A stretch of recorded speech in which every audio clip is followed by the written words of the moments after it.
It is Saturday, July the 11th, and welcome to another edition of the Armstrong-Williams Show. Let me welcome our guest to the broadcast. Andrew Donaldson, how are you today? Thank you for joining us again. I'm well, sir. Always a thrill to talk to you. Our pleasure. Patricia Newquart will be joining us shortly. You know, Andrew, as the United States crossed from a limited military operation into a broader regional war, or is this still a contained conflict? I got to tell you what the president tweeted out about Iran's leadership this week, calling them sickos and everything else. Wasn't encouraging.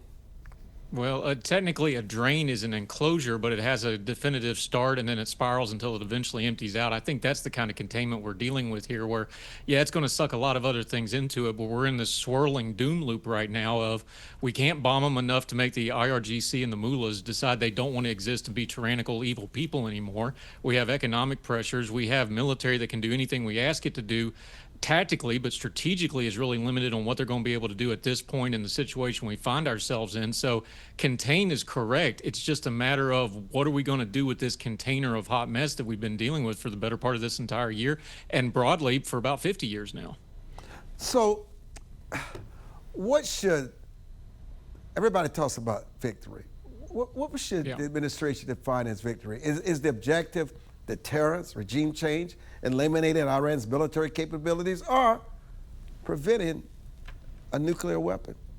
Yeah, you brought up the exact point that should have been discussed. Before you go into a conflict, you have to say, this is what victory looks like, and then you put a plan together to get that victory. We went into this conflict, and even the administration itself gave us about 3 or 4 different objectives, all of them valid. Keeping a nuclear weapon, valid objective. Taking out Khomeini, valid objective. Limiting the Iranians' ability to project war and project their proxy war especially, valid objective. But when you have 3 or 4 objectives and you don't say this is our one objective and then when we're done we're going to get out of there, now you wind up where we are with the Strait of Hormuz and everything else. And if you're looking at the images of those funeral services, which is really a big propaganda FU to the West to show we're still here, we're still allowed, and we're not going anywhere, it doesn't look like our definition of victory was solid enough to put together a viable plan of attack for this conflict. So that is the whole key to this. You have to state victory, you have to have a plan to project a victory, and America has a long-running track record now over the last couple of conflicts we've gotten into of not defining victory and winding up with something a lot less than victory because we failed to do that crucial step. Let's remind our listeners that, you know, we wiped out Khomeini, his family, and entire apparatus. One son could not attend his funeral on July 4th because he's incapacitated. Those wounds are hard and they're not fleeting. Talk about what we learned from Khomeini's funeral. It's no accident that it was on the same day that we celebrated our independence. And has there ever been a ceasefire? Not really. It's been postured as ceasefire, and obviously the Iranians like ceasefires because it gives them a chance to breathe a little bit. And the Trump administration and the president and the Western powers that are involved here in the GCC, they get to take a moment to breathe and pretend like we're doing negotiations. But again, what the funeral service really shows is the power of the regime, where we took out basically the entire command and control structure of Iran, 30, 40, 50 people deep. So to bring it to a comparison to America, this would be like taking out the president and Congress and the Senate and the cabinet and a couple of governors, and it still survives and thrives. And you're looking at these funeral imagings that not much has changed. If anything's got worse, then you couple that with going back to the beginning of this year and the end of last year where the regime killed, and these are conservative estimates, tens of thousands of dissenters before we even started the shooting part of this conflict. They have an iron grip on this country that is not going anywhere anytime soon. So the lesson to learn here is that you cannot cut the head off this particular snake when the snake is just going to grow more radicals and more tyrannical leadership to take the place of the next person. person up. You're going to have something broader. You're going to have regional coalitions to try to push these down. But Iran has backing. They have China. They have Russia. They have others that are happy to keep this thorn in the side that the West has had to deal with for 47 years. So what we need to be learning from that funeral is the limits of our own projections of power, especially if we do pie in the sky thing without reasonable objectives. But I fear what we're going to see in that funeral is just them chanting death to America and keep doing this tit for tat thing and get stuck in this cycle for perpetuity. You know, I don't know how many Americans are aware of just how much the Iranians have targeted U.S. partners in the Gulf. Yeah. And how much greater is the risk of drawing additional countries into the conflict. You know, I was just before coming over to the studio, we have a bureau in Israel, and someone mentioned to me they have been fired upon, they have been shelters. They said it was so devastating over the last 48 hours, Iran firing missiles and drones on Israel, but yet it goes uncovered. I don't think we even begin to realize the devastation of what's going on in the Middle East. And here's the thing, people can criticize Al Jazeera for all they want. You can call their news reporting and editing propaganda, but their videos are real. And those videos that you see from Al Jazeera, that's a real story. That's not AI. No, Al Jazeera is like everything else. They have their bias because they are, paid for by the Qatari government. So they have a bias. But I, like all news media, whether it's Al Jazeera or the New York Times or a conservative outlet or Young Turks or whoever, I'm good with that. Tell me what your bias is up front, and then I can figure that into the information you're giving me on how I'm going to process that. They have real news people at Al Jazeera. So yes, it has a bias. They've got real reporters and real people, and they're on the ground there. Let's take an example of that. You have countries like Qatar. You have countries like Bahrain, which is where we have a multinational base. The Brits are there, we're there, other nationalities are there, that has just gotten hammered on these strikes because just look at the map, go on Google Maps, pull up Bahrain. It's an extremely exposed position. So these are just geographical things you have to deal with. We already know now that most of Americans have become aware that things like the Strait of Hormuz is a strait and it has a choke point in it. And that's a problem for the world economy and it's a problem militarily. These are just things that get buzzworded that people don't sit down and think about. And then there's the other part of it. There's the human element to these strikes. We see what's going on with Israel, but we've had 400 U.S. casualties, including one that just got announced of a helicopter pilot that we unfortunately lost. He saved his crew, but he lost his life. We've had 400 casualties. We've had 13 deaths, and there's been thousands and thousands of other deaths, both Iranian and in the GCC countries and in Israel and other places that we don't pay as much attention to. All of these things have to go together when you talk about conflict, not just the piece you want to talk about, the total human toll of it. You know, it's almost unspoken in the media, these deaths, the people who are wounded. Why? It's very interesting. The American media, especially for, you're a little older than me, but for your generation and my generation, they are so endued with Vietnam and the Nixon era, and that's kind of the ethos and mythology that modern American media has been built on. The modern news media really thinks they ended the Vietnam War and they brought down Nixon. And Vietnam was really the first live television war. Remember, the World War II films that we all watched so much of, and even Korea that's forgotten about to a large extent, that all came out years later that you got that footage. Vietnam was kind of the first live war where you got the images immediately, and the media took that lesson to be, we're going to show all this death and destruction in this war. But then you look at places like Ukraine, you look at places like the Middle East, you look at what's been going on in Myanmar, and you really want a great example, look at the last 40 or 50 years in Africa. All of a sudden, we don't want to show those images and then those warfare, but we want to pick and choose which deaths make good bank and which bleed that leads for which newspapers and which news outlets and which outlets. It's a fascinating discussion that we should probably sit down and have as a people of like, why do we care about some people's death and not other people's deaths? Why does some conflicts sell good copy? Why does other conflicts? And why do we get involved in the conflicts we do? We should be a force for good in the world, but we need to kind of fixate that part of it of who we're going to save and who we're not going to save before we just go cavalierly around the world for other reasons like economic and geopolitics. Could Iran still, well, all that's going on, not could, why are they so successful in disrupting this global energy through the Strait of Hormuz? Why is it that if a ceasefire is in place, they're still firing on U.S. ships and other ships? Is it because no one ever communicated to them that there's a ceasefire, or they never agreed to a ceasefire? I just don't understand it for the American people. It's just bizarre. Someone just asked me, why are they still firing? There's a ceasefire in place, and I'm realizing Maybe there isn't. No, no. Well, closing the strait has always been their ultimate break glass in case of emergency. That is their one thing to pull. That's the weapon that they've always had, is to interrupt. Because here's the thing: the entire global economy runs on the cheapest energy you can get your hands on. That's why Russia has leverage over Western Europe. That's why Iran has leverage in the Gulf right now. Because if you got cheap oil to get out, and the cheapest way is geographical straight lines and trade routes, it's still the old school way of doing things. So now you have ways like the Saudis and others are trying to do pipelines, they're trying to move stuff to the Western and the Red Sea to try to get things out that way. But until you do those things and infrastructure things, they don't want to do those infrastructure things, I should say, because that makes the energy more expensive. And cheap energy is what makes the world go around. That's why Russia has leverage. And that's why Iran has leverage.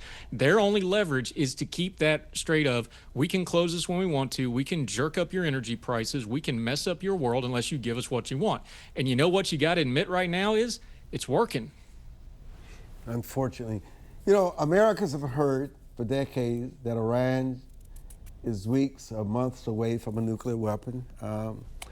Based on what we know today, how should the public understand that current threat? The threat that they should never get one is 100% accurate. At all costs, you cannot let a tyrannical regime who, at that funeral that we've been talking about, was chanting death to America, death to Israel, death to Trump, death to your mom, my mom, the Purple People Leader. They want to kill everybody. That is not them. So no, you can't let that regime get a nuclear weapon. You also need to be clear out about where they're at on it. They can't do it on their own. We already know this from history. We know that they get help from outside agitators that are nuclear powers to give them just enough to keep them on the dole and to keep them on the thorn on the side without actually getting a weapon themselves. We know that we have restricted their ability a couple times, and the Israelis before us, remember, long before we hit them last year, the Israelis have hit them multiple times over the decades because they know they're going to be the first person to catch a nuke if they ever do get one. So that is real. But we also have to be adults and kind of bifurcate, okay, when are they actually close enough to precipitate military action to stop it? And when is enough that, like, okay, they're not far enough away from it, we can use sanctions and other things. But the problem with sanctions, as we've all found out, is they have to be consistent and coherent. And we're not doing real good consistent and coherent foreign policy right now. Andrew Donaldson is joining us. Much more when we return on this edition of the Armstrong-Williams Show.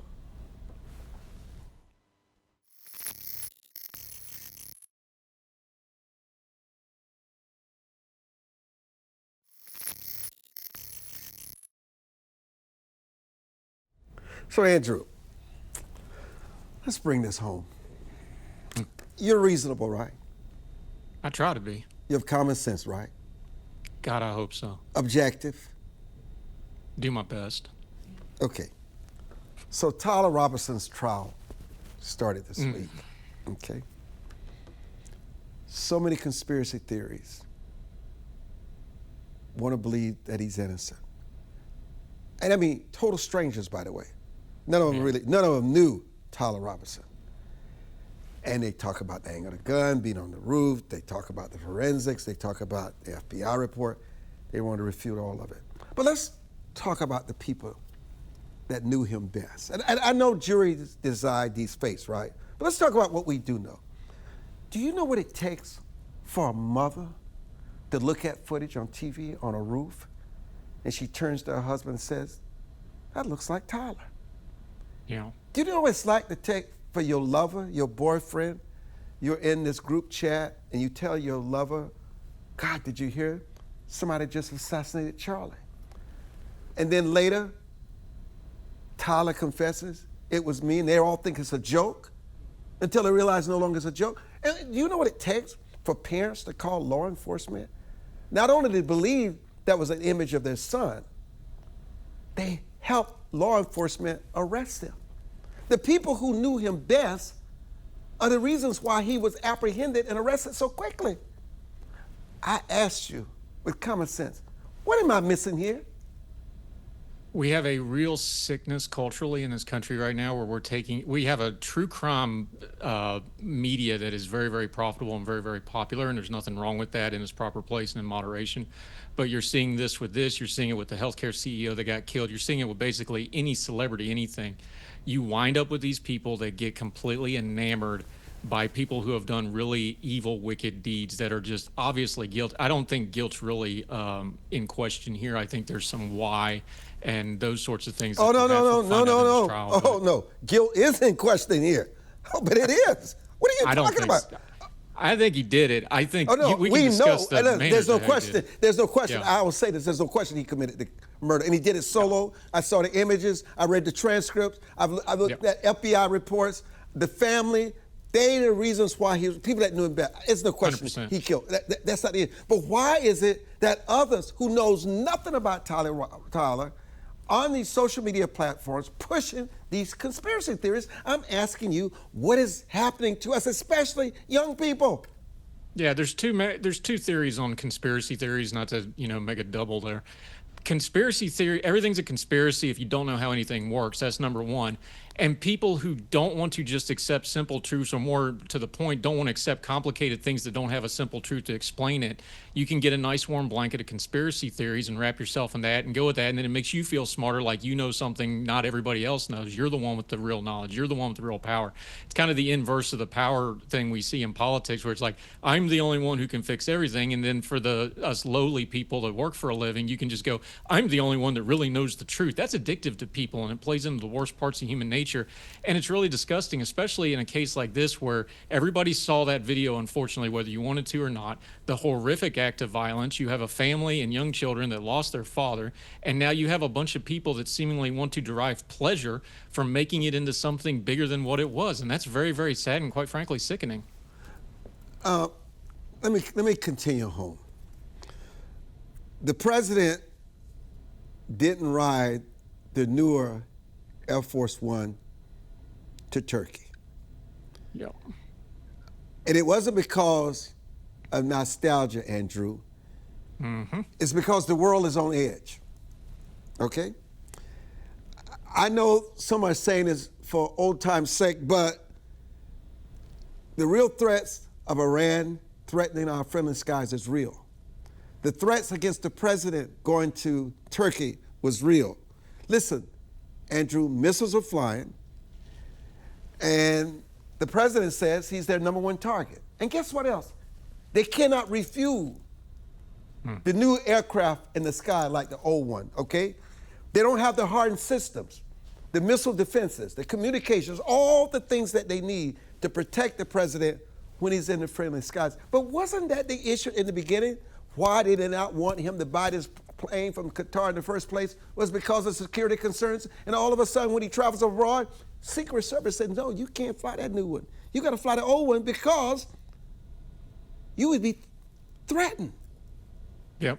What do we mean? And look, Air Force One is so tightly. Look, Bill Clinton was still president when I got my first duty Someone station just Air said to Force. me, I've actually, someone just said to me in my ear, he didn't buy it. It was a gift. It doesn't matter what it is. He's flying Yeah, on it. true. That's all that matters, okay? Yeah, Air Force One security is some of the most tight security on the planet. Yes. Bill Clinton was still president when I had my first duty station in Little Rock. I've worked Air Force One. I know what those security requirements, just to walk on it to take the trash off the thing. Like what's involved, to run the latrine truck, you have to go through stuff. It's crazy, the security measures. This is all the worst parts of President Trump's personality wrapped into one. It's an unnecessary vanity project that he pursued. There's corruption and grift involved in it that is just shocking, because remember, this isn't even an official aircraft. He's taking this home with him when he's done. That's the whole point of it. And we have entire fleets of aircraft, not just the VC-25s, which was a 747. You can use the other aircraft we have. You can downsize and make do, even if you didn't want to fly the other one. Now, to put the president himself in harm's way over a vanity project is really bad. So yeah, this is all the worst things of President Trump's personality that his detractors apply, and he's just putting it on a platter for people to see. It's unfortunate, it's unnecessary, and it's not safe for the country, him, or anybody else. And then there's the corruption part of it that we're probably going to have to deal with down the road somewhere. If the Democrats win the House, we'll deal with it soon in the midterm elections. The other thing, I want to keep it home. I saw, so sad, Savannah Guthrie a few days ago. And man, she was tearing up about her mother looking for answers. And I said to myself, oh my God, they still have not found Nancy Guthrie. I mean, for me, I've covered it, but I was like, there's so many things in the headlines. I mean, why? with the most intelligent apparatus in the world. Why? You think authorities are keeping something from her? What is your take? I think it's multi-level. I think it's a crime that's probably not going to make sense even if we knew all the parts to it. It was, a robbery went wrong, or they knew who she was, or whatever the case may be. The investigation has obviously been botched on multiple levels, just on, if nothing else, just on the communication of it. But the way they have conducted this at the local level, and then the federal kind of tried to get involved because of who's involved, this just was not handled really well. So when you have a crime that doesn't make sense to start with, and then you don't have a lot to go off of, and then you have, and I don't want to throw dispersions here without knowing about it, but clearly something didn't get handled right in this investigation. Look, we just talked about conspiracy theories. This is how conspiracy starts. It's not really with really nefarious things. It's just some good old fashioned, this doesn't make sense and we don't have a lot of competence to make it make sense. So therefore here comes the conspiracy theories. But underneath this, you have a family that knows but doesn't really know and will never really have peace and at least have an answer to what happened to their loved one, and it's a shame. And the fact that it's a high profile figure, this happens a lot. There's a lot of these cases that happen where you just never get justice, and so the fact that it's somebody that we know and we feel for and we all like as a media personality and as a person, there's a lot of people in this country that never get justice, and it's a good time to remind that, no, this goes on way too much. So I'm home. I cannot say goodbye to you on this Saturday, July 11th, unless I talk about Graham Plattner. Graham Plattner. Do we have to? Oh, we got to, because I got to remind people who Graham Plattner is. He wore a Nazi tattoo for 18 years. As late as in his 30s, he was posting some of the most racist things about black people and tipping. You all don't know this, because you don't know, because you don't think for yourself. You don't dig deep enough. Some of the most racist things about blacks and tipping. Jews, I mean, sexual harassing women, and now raping women. And the things that he said that whites in the South are ignorant. He called them ignorant and racist in the South. Ignorant and racist. I mean, he was one of the most mean-spirited, some of the things that he would post. And plus, he comes from a rich family. Mm-hmm. He comes from a poor family. And yet, Bernie Sanders has yet to denounce him. Has the Democratic Party become so desperate that you could have a Nazi sympathizer, a racist, a harasser, and a rapist, and I don't doubt Miss Racikai, but of course, she came out the last hour. They knew about this story. She didn't give the Democrats cover to get rid of him, because he had to go. Because guess what? Someone else came out this week. Somebody else. And these are people that know it. What is happening to the soul, the conscience, and the character of the Democratic Party? It's not just the Democratic Party. It's a lot of people who claim to not be Democrats or to be other things, right-wing, conservative, Republicans, that have made their business not liking Donald Trump and making their entire worldview hating Donald Trump. A lot of them lumped in with him, too, just because they really don't like Donald Trump and they want the Republican Party to get punished for it.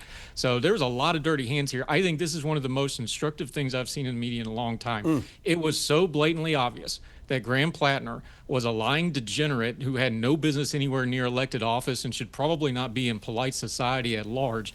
And if you got suckered into this, or you wanted to ignore it for politics, or that account you follow or that media outlet you followed in any way, shape, or form thought this was okay, it is time to start gleaning your information intake and those people out of your life, because this is inexcusable. If you in any way, shape, or form thought this was okay, if you in any way, shape, or form covered for this man, if you did not have the discernment to know what this man was as soon as he started talking for himself, you need to step away from politics for a while and just work on you as a person. I'm sorry. This was so blatantly obvious to everybody that you either have to have an agenda or you're not ready as an adult to deal with political things and the bad people that try to use politics to do bad things. This is a dividing line, and we need to hold it firm, and we need to really mark the people who didn't handle this well.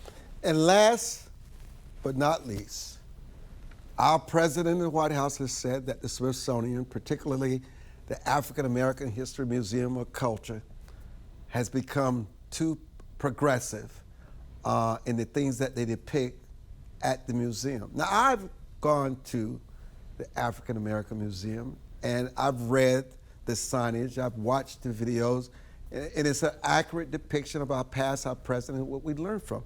My question to you is, who gets to have the final say on American history? The Smithsonian, which is supposedly independent, or the White House?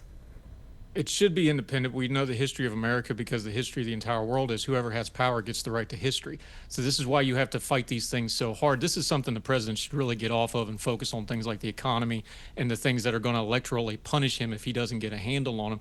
But yeah, this is where you can say your buzzwords online all you want to. History's supposed to be uncomfortable because we have a lot of uncomfortable history. It doesn't make us less great. It makes us more great because we took a lot of ugly stuff, figured out a ways to overcome it. We're still working on it because we're still a very imperfect people with a lot of issues, but that uncomfortable stuff is the part of the story that enhances American greatness, not diminishes it. You can't shy away from the ugly parts. Own it, say we made mistakes, we have some evil in our own house, but we also paid very high prices for a lot of that stuff, and here's the full story of America, and tell that story. I wish the president would just leave this alone and let people do that on their own terms, and let the American people have the discernment to handle it on their own.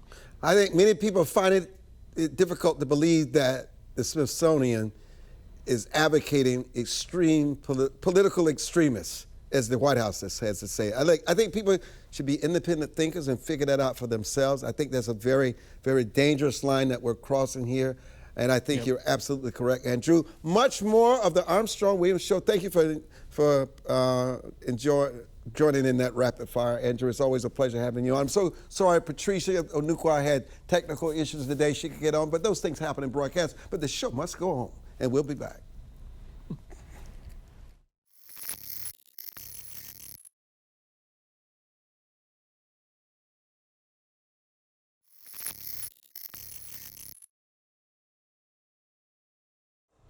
Mr. Operative, it's always a pleasure having you on, my brother, and you are my brother. I've known you for a long time and such deep respect and also trust in your intelligence. Can you explain to us what is happening in this conflict and what does escalation mean?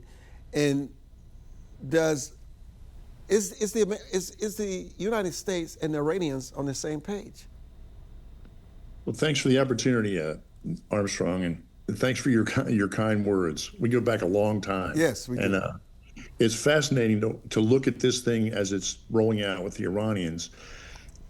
To have a president in place that is clearly an unorthodox way of doing things, the way he conducts himself. He doesn't bring any political baggage to the table that a normal person who's part of the party structure would have. And the Iranians are in a difficult spot, more difficult than they've ever been in the 47 years since the revolution.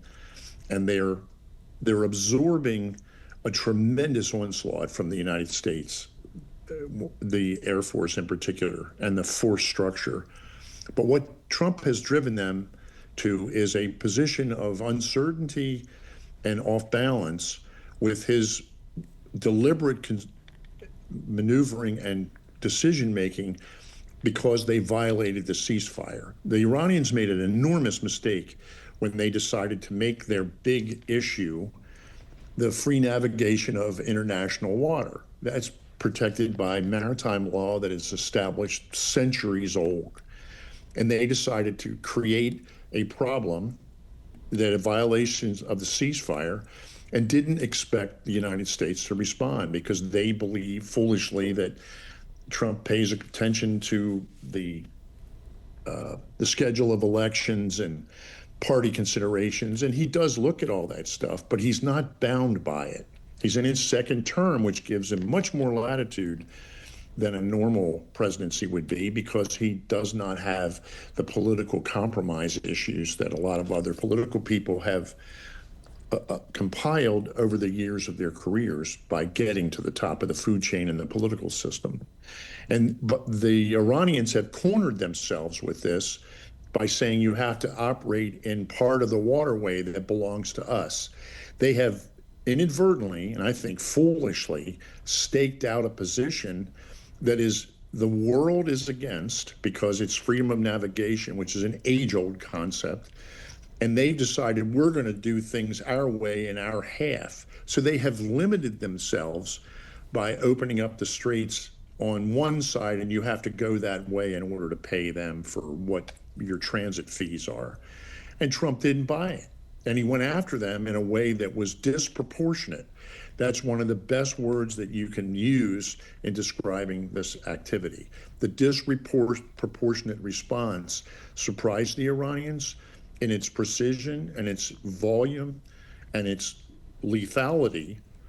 We are doing damage to them. It's a steady erosion of their capacity to wage war, unconventional war. And I don't think this is going to stop quickly, but it's going to inflict a tremendous amount of pressure on the Iranians. So let me inject this. So Iran's leadership appears divided between pragmatists who favor negotiations and hardliners demanding retaliation. How should U.S. intelligence assess which faction truly holds the upper hand and the real power? That's part of the tremendous flaw, I believe, that the U.S. policy community and the intelligence community views. There's not a friction point inside their system. There's not two camps. There's a civilian component, and then there's the Revolutionary Guard. Make no mistake, the Revolutionary Guard carries the day. They make the decisions that matter. And the political side is the side that does the negotiation, because they don't negotiate directly with the Revolutionary Guard for obvious reasons. But Galibov, make no mistake, is an IRGC officer. And they are fully backed by the IRGC to do the things that they're doing. But this maneuver was, I believe, a mistake. They did something that's going to be very difficult to sustain, and they're going to have to back off of this, because they're not just fooling with the insurance carrier issues in the Strait of Hormuz and that waterway. They're confronting centuries of case law for maritime shipping. And no one in the world wants this to take place, because it can be made prohibitively expensive and not cost effective at all to ship goods and services through the strait to or from Iran. And that's an unrecoverable issue for them. But at what They point have to deal with it. But at what point does a cycle of limited strikes become a wider regional conflict involving the Gulf states, Israel, and potentially Russia or China? And listen, the Gulf states must feel vulnerable now. They keep being fired on, and the media, no one really reports the actual damage they've sustained. There's there's no real daylight between the Arab allies and the regional allies in this. They know the U.S. is supporting them, and they know they're on the right side of history in their position to not give in on this, because maritime security and the freedom of navigation affects every country with a coastline. No one wants the Iranians to be able to change centuries of organized transport of goods and services around the planet. They've staked out a position that is impossible to sustain. And Trump is in a position to punish them relentlessly. And that's what's happening as they begin to lose things that generate cash for them. And one of the greatest golden eggs that's sitting on the table is Iraq. Because without their piggy bank that they control and own in Baghdad, the Iranians will lose position and lose financial resources faster than any single attack on themselves, on their country. They are hurting for cash. They have a giant population compared to their neighbors, and they have to pay payroll. They have to pay for things. They're trying to keep it all together they had a lot of stockpiles ready for this, but they can't sustain this indefinitely. And the time clock is an unknown factor, but the president understands that the clock is running, and they're going to run out of time long before he runs out of bombs. And the precision of the way the U.S. War Department can attack things today is at a level that is unmatched in the world. They're seeing things that no one has seen before. We can find stuff. There's a lot of arguing about the intelligence community, and that's all legitimate. There's a lot of things that need to be fixed in the U.S. government. However, the War Department, they are contending with the teeth of our strongest institution, and they will not survive this. Taking on the Pentagon was a breathtaking mistake, because everybody learned in the last 20 plus years since 9/11 that you need to stay out of the teeth of the U.S. military, because they will grind you into dust. And Iran is taking us on like this. So it's just a fool's errand. Let me interject this. So in today's world, Mr. Operative, of social media, satellite imagery, and artificial intelligence, has intelligence gathering become more transparent or simply more susceptible to deception and misinformation? The U.S. has got a terrible problem with external influence operations and the ability to project power inside the U.S. system through the media. That is a terrible shortfall. And I've seen it up close and personal with attacks by foreign intelligence services against American business people that is accepted and ignored because it looks like the lawfare thing that has been waged against President Trump, where you just bleed someone of cash and hope that you hurt them enough that they quit or they go away. There's no effort to really win anything. It's just to bleed people of resources, and that's going on all the time. But the picture and the time clock that Iran is working off of is not a realistic way of measuring the situation that they're in. They're starting from a premise of it's incorrect in their assessment of this administration, both on the personalities involved and the timing that they believe will affect his decision making. So they got it wrong. So let me raise, you know, you're someone who spent a career studying threats. What do you consider to be the one danger Americans are paying so little attention to because of all the distractions and serious threats that we face in the military entanglements that we find ourselves in? And what gives you confidence that we as a nation can still successfully navigate this dangerous world that we find ourselves in? We have the resource pool and the intelligence that they need to contend with the Iranians. The weakness in our whole structure is the internal weakness that has been systemically caused by unsecured borders for several years. There's a lot of people that got into the country that we don't know where they are, we don't know their capacity, but when you look at just the number of fighting age males here from different nationalities, there are a lot of people that got in. And if that is a tool that the Iranians decide to use, and they invented that tool, terrorism became an issue because of Iran. Make no mistake about that. They were the ones that started it all. They invented car bombs, they invented V-bids, they invented suicide bombers. They did a lot of things that changed the complexion of warfare unconventionally. And if they decide to turn on the machinery inside the United States, it's going to challenge us significantly inside. Why haven't they turned it on? Outside, why haven't they turned it on quickly? I think there's a risk to doing it because they don't understand fully, but know that there's unknown variables. If you set off a truck bomb and name your city USA thinking that's going to scare Trump off, it's not. It's going to increase the level of ferocity on them personally and professionally inside Iran. And they think that this is a limitation, right, that we have right now. That's not true. They've made a mistake in their evaluation process and intelligence analysis of what we are. The Pentagon has the ability to do things that most countries do not believe exist and don't know how to defend against it. The Venezuelans learned the hard lesson by sending an operational component into a foreign country and snatching the leader of the country out of his house in one of the most fortified communist structures on planet Earth. And they did it, and they didn't lose anybody. But they killed a tremendous number of their capability to defend against that. That's a sobering reality for every country. Mr. Operative, it is always a pleasure. There's never enough time. Stay safe where you are, and thank you so much for joining us. When we come back, Benjamin Selamotic, runs the Contact Awareness Project out of Ukraine. He's been there since the war. He's coming to us live from Ukraine when we return for this edition of the Armstrong-Williams Show.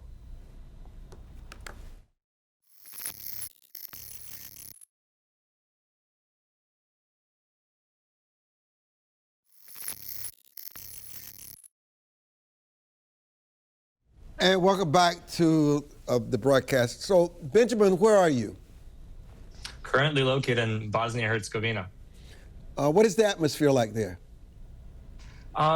Currently pretty mild, I would say, given recent kind of events in the country and in the region. Talk to us about, the headlines always tell us where missiles land. They show us bodies every now and then. But they rarely capture, Benjamin, how ordinary Ukrainians and people in that region are living. What does daily life really look like today for families trying to survive this 4-year war? I believe that the situation there is far more complex than we believe it to be, coming from a standpoint from a country that has endured a war not too long ago, some 30 years ago. I believe that as a generation that is coming kind of to be during the period of war, they are going to be the ones impacted by it the most, with all the trauma, the kind of reconciliation efforts that they're going to have to do in the long run. Issues and problems that we have faced in the Balkans and Bosnia and Herzegovina specifically over the last 30 years. And we still are trying to kind of reconciliate from those parts. My generation that was not directly impacted by the war has kind of had to make a strong effort to make those attempts of reconciliation and peace building in the country, but also in the region as a whole. You lead the Conflict Awareness Project. What are you seeing firsthand that governments and media organizations often overlook? I believe that mainstream media, speaking now specifically for the Western Balkans and Bosnia in general, use very flashy headlines and are used as pawns by political elites to kind of intimidate the ordinary population, so to say, using it strategically to gain political momentum and to kind of direct the conversation and narrative into their favor. Specifically now, let's use the example of the strong interest of the United States in this region, and the headlines being very flashy, depending if you're looking to one part of the country or to the other. Some supporting U.S. efforts in the region, and others not so much. Your report argues for stronger transatlantic cooperation. Is the United States-Europe relationship strong enough today to meet the region's challenges? I believe it is stronger now than it has been in the past. There are still, again, issues that we have faced and that we are facing. However, the presence of Western alliances in the region is still important because we have been the breaking point of so many different historical events, starting from World War I to being part of Yugoslavia and that kind of non-aligned movement of being the middleman, so to say, between the East and West. And it's always breaking down over the small little country in the Balkans that is being the middleman of all these different kind of impacts of the West and the East. And that is still why the United States and Western allies have such a strong interest in Bosnia. They do not want to give such easy access to Eastern countries such as Russia or China, who have gained a strong footing in neighboring countries such as Serbia, with high infrastructure projects and kind of investments and direct diplomatic communications, stronger than with the U.S., I would argue. Your recommendations focus heavily on young people. Why is youth engagement essential to long-term peace and democratic stability? I believe that's an example that other parts of the world can definitely learn from, specifically looking at our region. Young people are the future. Again, it's all falling down back to these ideas of reconciliation efforts and kind of making connections that are parents, grandparents, and other older family members were not able to make those 30 years ago. To make these integrations, we need to move past some of these issues that we have had. And again, it's so much easier to do that with these younger generations through education, through civic engagement, through activism, through all these different means that we can engage young people and make kind of a path for them for, joining the European Union in Bosnia's case, and also opening its markets more to international traffic and collaborations with other countries. Let me just tell you this, Benjamin. Disinformation has become a global weapon. How vulnerable are the Western Balkans to foreign influence campaigns? Unfortunately, very, given the easy access of kind of miscommunication and disinformation through, again, these different channels, makes it hard for people to know what is the truth and what is not. It kind of gives easy access, again, through diplomatic and political channels, because still the Western Balkans as a whole are very corrupt within the political systems. It's easy to get a grant. It's easy to kind of get connections with other countries and other partnerships if you know the right people. And again, that's the biggest issue there. There are ways to kind of do it transparently, but that is definitely one of the key milestones that we have kind of argued in our report of talking about transparency and effective governance and kind of easy access to this transparency for the citizens in the end of the day who are electing these officials. The Balkans remind me of parts of Africa, particularly in Rwanda and other places where you continue to have this ethnic cleansing, and ethnic tensions continue to shape politics across the region. Are we making meaningful progress toward reconciliation? Or are divisions becoming even more entrenched? Wonderful question. I would say in the perfect time period, because this Saturday marks 31 years since the Srebrenica genocide, which happened at the same time as the Rwandan genocide, and it marked the mass killing of over 10,000 Bosnian Muslims in the region of Srebrenica by the then government regime of Ratko Mladic and Slobodan Milosevic. So the reconciliation efforts are pretty difficult at times such as these, where at the same time you're trying to have this reconciliation effort, but also this aspect of remembrance of the past and honoring it in a proper way.